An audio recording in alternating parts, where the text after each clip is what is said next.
اس امت میں بہت سے فرقوں کا ہونا یہ صحیح حدیثوں سے ثابت ہے۔ حضور علیہ الصلاۃ والسلام نے ارشاد فرمایا کہ بنی اسرائیل اتنے فرقوں پر بٹے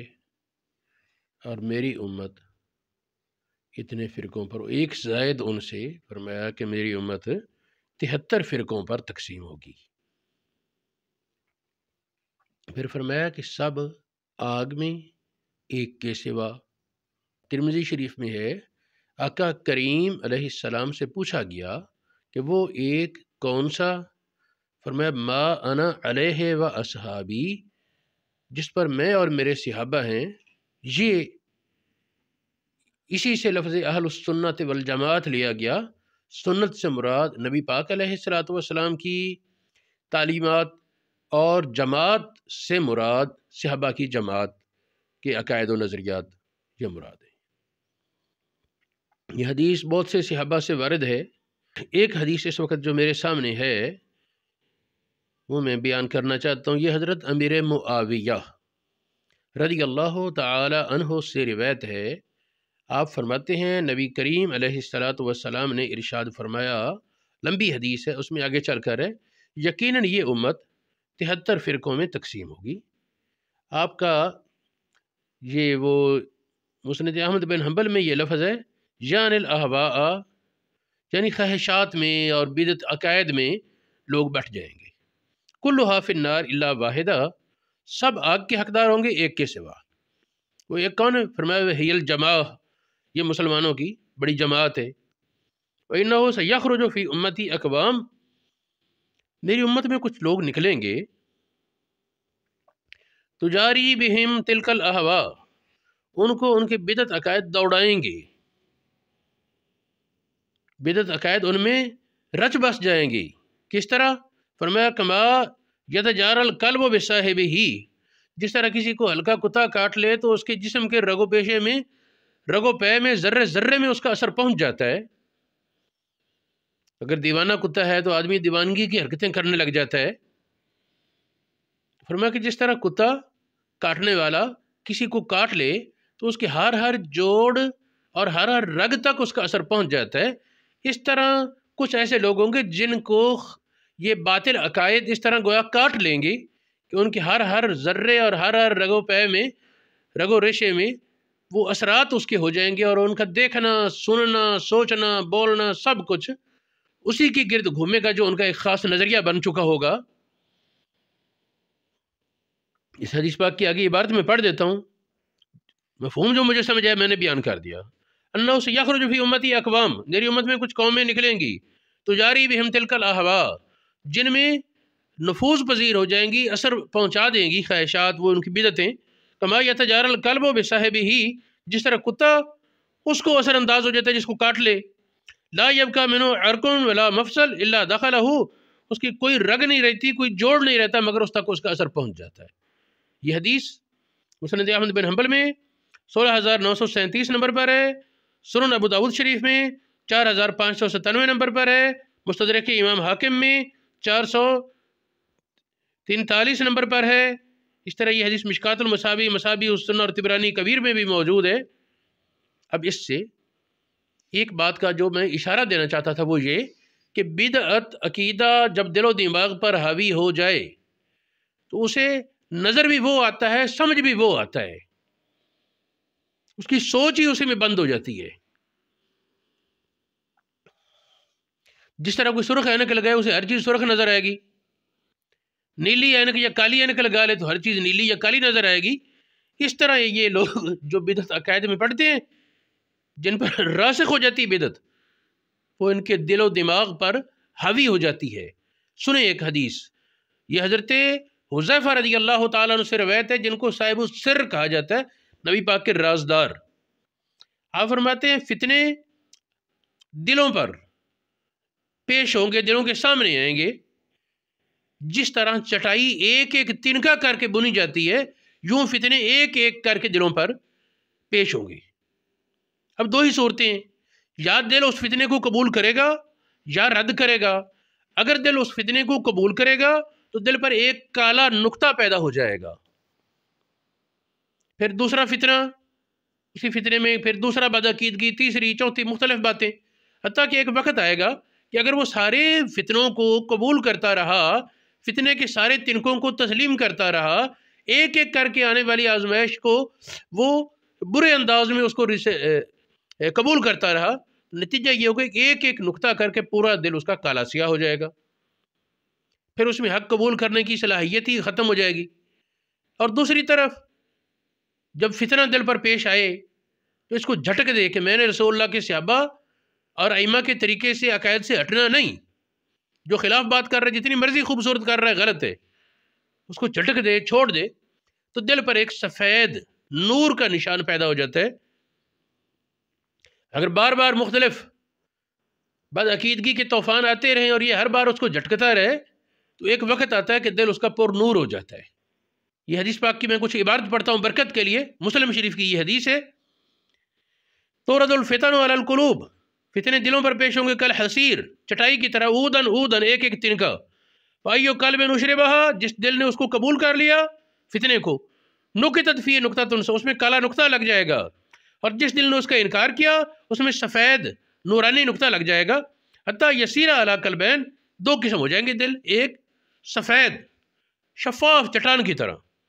اور ایک کالا سیاہ۔ فرمایا جو یسیر علی قلبین، دو قسم کے دل ہو جائیں گے، اب یادو مثل الصفا، سفید صاف چٹان کی طرح، جو اس طرح دل ہوگا اس پر پھر کوئی فتنہ، کوئی طوفان بدعقیدگی کا اس کو متاثر نہیں کر سکے گا، اس کے عقیدے کو گمراہی میں بدلا نہیں سکے گا۔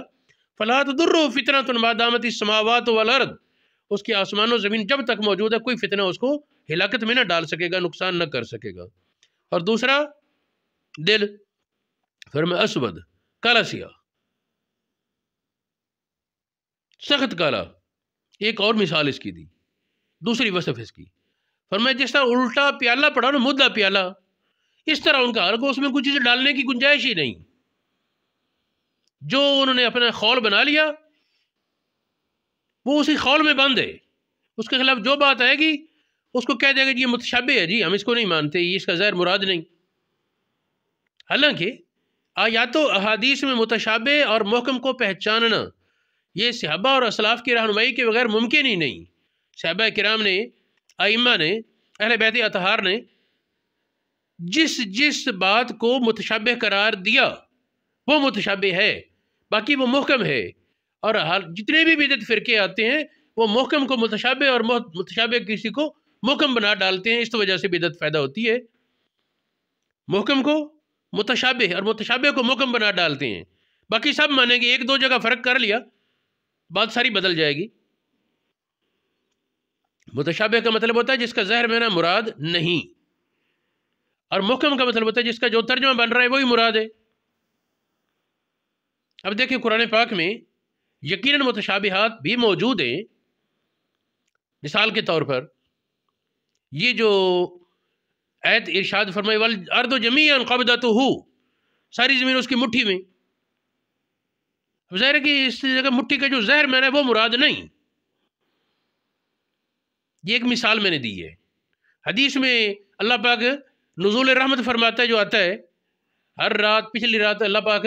نزول فرماتا ہے، اور آواز، یہ نزول اس کا ظاہر معنی مراد نہیں ہے، یہ متشابہات کے قبیل سے حدیث ہے۔ تو یہ طے کرنا کہ یہ آیت یا حدیث متشابہات سے ہے یا محکمات سے، یہ اپنے قیاس سے جب طے کرنا شروع کر دیا جائے تو یہاں سے بدعت پیدا ہوتی ہے۔ اور اگر محکم اور متشابہ کا فیصلہ کرنے میں صحابہ، ائمہ، اہل بیت،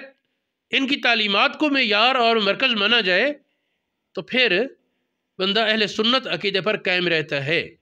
ہاں تو یہ حدیث کلکوز مجخین، الٹا پیالہ، لا یعرف معروف، کسی بھلائی کو نہیں پہچانے گا، لا ینکر و منکر، کسی برائی کو نہیں اجنبی جانے گا، معیار اس کے سامنے کیا ہوگا الا ما اشرب من ہوا، اس کی جو بدعت ہے اس کے مطابق جو بات اس کو کرنی چاہیے وہ کرے گا، اگر اسے وہ امر بالمعروف لگتا ہے وہ کرے گا، نہی عن المنکر میں اس کی بدعت کے موافق ہے نہی وہ کرے گا، باقی گونگا شیطان بن جائے گا۔ یہ حدیث مسلم شریف میں موجود ہے، مسند احمد بن حنبل میں 2 جگہ یہ حدیث موجود ہے۔ ایک بات اور کہ بدعت عقیدہ اتنی بڑی نحوست ہے کہ اس کی وجہ سے اگر بعد اکابر بھی بدعت عقیدے میں پڑے تو وہ بھی اس کی نحوست سے محروم نہ رہ سکے، کہ جائے کہ اصاغر اور عام مسلمان دیکھیں۔ یہ حدیث مسند احمد بن حنبل میں موجود ہے، مصنف ابن ابی شیبہ میں موجود ہے، ہمارے پاس جو چھاپا ہے مصنف ابن ابی شیبہ کا اس کا صفحہ 734 8واں جلد ہے، کنز العمال صفحہ 141 11واں جلد ہے، مسند احمد بن حنبل 960 10واں جلد ہے۔ سب میں یہ بات موجود ہے کہ ایک ابو طفیل صحابی سے روایت ہے، ایک آدمی کا بیٹا پیدا ہوا، وہ نبی پاک کے پاس بچے کو لایا، حضور علیہ الصلوۃ والسلام نے اس کی پیشانی کے اوپر والے بالوں سے، پیشانی کے اوپر کھال سے پکڑا اور اس کے لیے کوئی برکت کی دعا کی۔ جہاں سے نبی پاک نے پکڑا تھا وہاں کچھ بال ہو گئے اور کھڑے ہو گئے، جس طرح گھوڑے کی پیشانی پر بال کھڑے ہوتے ہیں اس طرح کچھ بال اس کے اگے اور کھڑے ہو گئے۔ یہ اس کو ایک معجزے کے طور پر، نشانی کے طور پر باقی رکھتے، چنانچہ وہ بال اس کے پاس رہے یہاں تک کہ حضرت علی کرم اللہ وجہ الکریم کا دور آیا۔ حضرت علی کرم اللہ وجہ الکریم کے دور میں کچھ لوگ خارجی ہو گئے تھے، بد عقیدہ ہو گئے، جنہوں نے حضرت امیر معاویہ اور سیدنا علی مرتضیٰ دونوں کے خلاف فتوے لگا دیے کفر کے۔ تو جو خارجی فتنہ تھا ان کے عقائد سے وہ بندہ بھی متاثر ہو گیا جس کے پیشانی کے اوپر بال اگے تھے نبی پاک کے معجزے سے، اگے ہوئے بال، کھڑے ہوئے بال تھے نبی پاک کے معجزے سے۔ وہ آدمی اس بعد عقیدگی سے متاثر ہوا، اس کے گھر کے لوگوں نے اس خیال سے کہ یہ مسلمانوں کے قتل عام میں ملوث نہ ہو جائے، گناہ میں نہ پڑ جائے، اس کو قید کر دیا گھر کے اندر۔ اب گھر کے لوگوں نے بڑا سمجھایا، وہ نہ مانا، اس کے دوست احباب نے بڑا سمجھایا، نہ مانا، تو اس کے دوستوں میں سے ایک صاحب وہ اس کے پاس آئے، اسے جب دیکھا تو یہ دیکھا کہ اس کی پیشانی کے اوپر سے جو بال تھے نبی پاک کے معجزے والے وہ بھی گر چکے تھے، غائب ہو چکے تھے۔ اس کو لعنت ملامت کی اور کہا کہ یہ سوچ کہ اگر تو عقیدہ حق پر آیا ہوتا تیرے بال ابھی جھڑنے تھے، جو 30 سال سے زیادہ عرصے تک نہیں جھڑے، اب آ کر وہ جھڑ گئے، تو سوچ تو صحیح۔ اس بات کا اس کے دل پر کچھ اثر ہوا اور تھوڑے غور و خوض کے بعد وہ اس عقیدے سے طیب ہوا، پھر اس کے وہ بال دوبارہ اگے۔ تو ایک ایسا آدمی جس کو حضور علیہ الصلوۃ والسلام نے اس کے پیشانی کے اوپر سے ہاتھ رکھا اور پکڑا تو اس کے بال اگے، نبی پاک کے ایک معجزے کا ظہور تھا،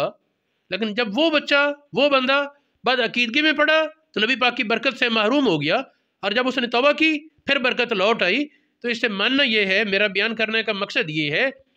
کہ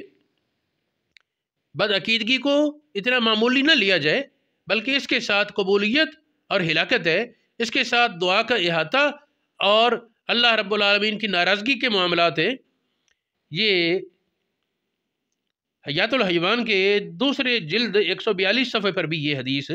موجود ہے۔